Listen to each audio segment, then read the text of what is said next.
اعوذ باللہ من الشیطان الرجیم بسم اللہ الرحمن الرحیم انا انزلناہ فی لیلۃ القدر وما ادراک ما لیلۃ القدر لیلۃ القدر خیر من الف شہر تنزل الملائکۃ والروح فیہا باذن ربہم من کل امر سلام ہی حتی مطلع الفجر۔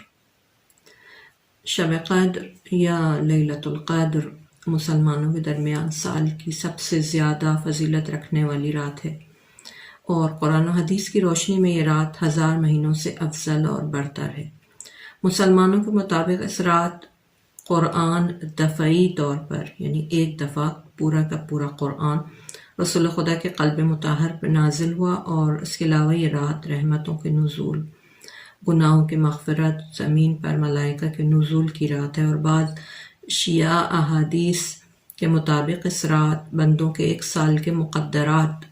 یعنی ان کی جو تقدیر ہوتی ہے وہ امام زمانہ جل اللہ تعالیٰ فرجہ شریف کے حضور پیش کی جاتی ہے، اور اللہ تعالیٰ نے قرآن کی سورہ قدر اور سورہ دخان دونوں میں سورہ مبارکہ قدر کا ذکر کیا ہے۔ یہ چیز معلوم نہیں کہ شب قدر کون سی رات ہے، یعنی کہ کوئی مشخص نہیں ہے ان تینوں راتوں میں سے، لیکن بہت ساری احادیث کے مطابق یہ بات یقینی ہے کہ شب قدر ماہ مبارک میں ہی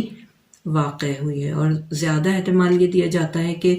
رمضان کی 19، 21 یا 23ویں رات میں سے ایک شب قدر ہے، اور شیعہ رمضان المبارک کی 23ویں رات، جبکہ اہل سنت رمضان کی 27ویں رات پر زیادہ زور دیتے ہیں، اور بعض روایات کے مطابق 15 شعبان کی رات شب قدر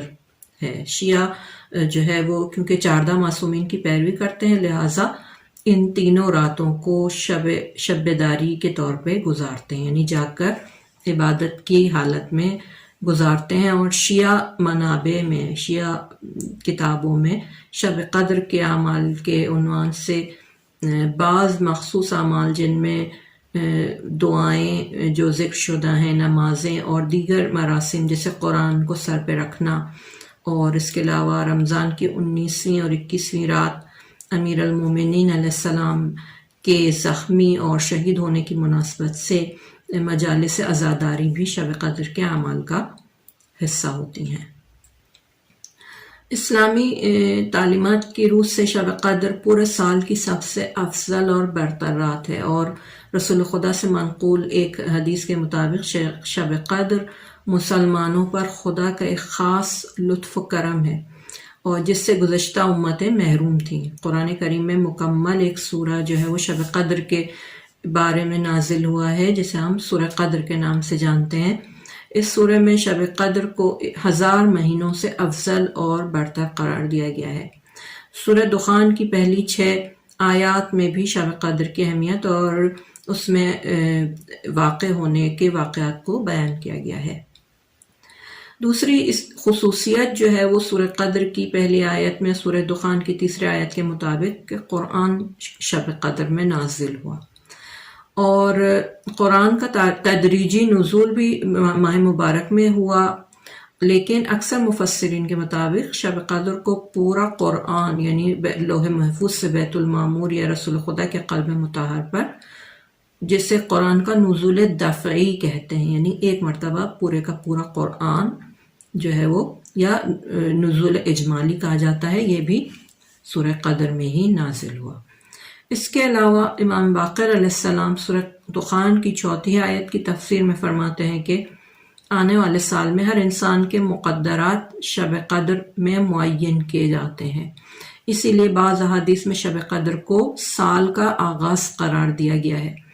علامہ طباطبائی فرماتے ہیں کہ قدر سے مراد تقدیر اور اندازہ گیری ہے، اور خداوند متعال انسانوں کی زندگی، موت، روزی، سعادت اور شقاوت کو اسی رات میں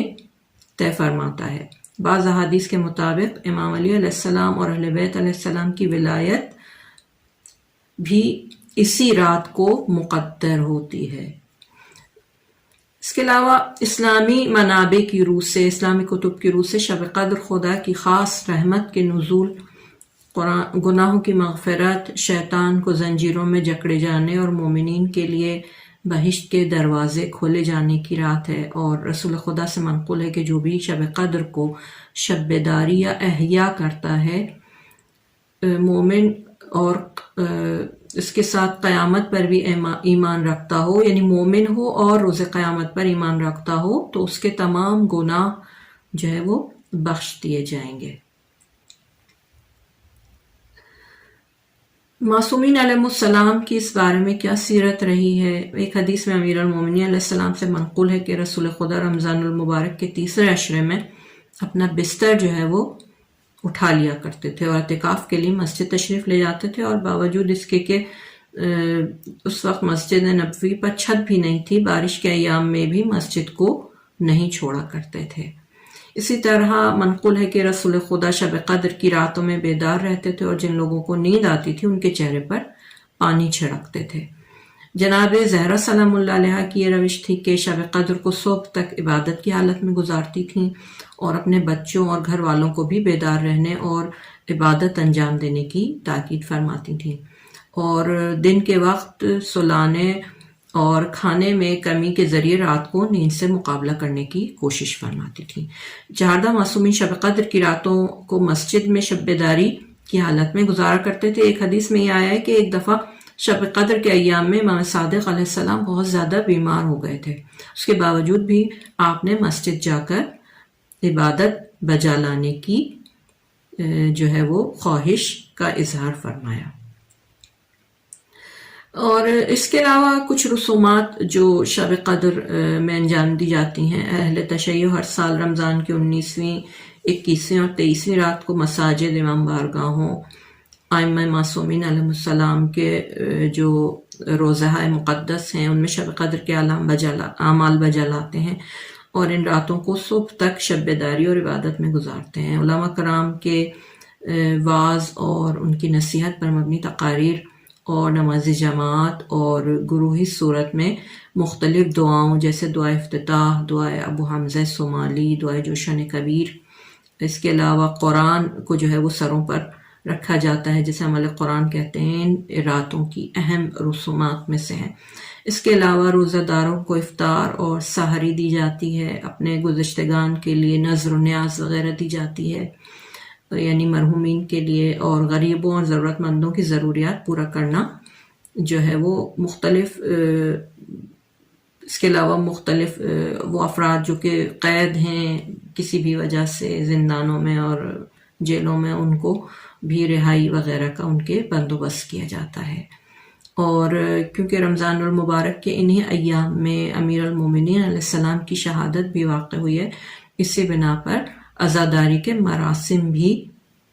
انہی ایام میں برپا کیے جاتے ہیں، اور خاص طور پر عزاداری کو وسیلہ بنایا جاتا ہے پروردگار عالم کے تقرب کے لیے، اور امیر المومنین علیہ السلام کی ذات مقدس کو وسیلہ بنایا جاتا ہے اپنے گناہوں کی مغفرت کا، اور اس کے علاوہ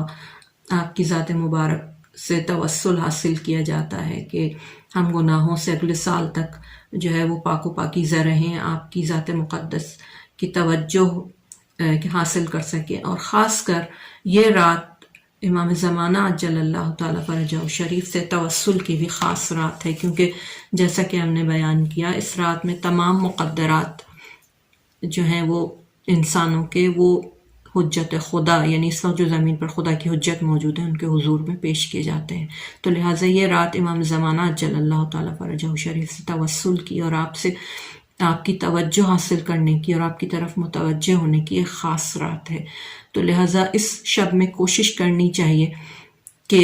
امام زمانہ عجل اللہ تعالیٰ فرجہ شریف کی طرف خاص طور پہ توجہ کی جائے،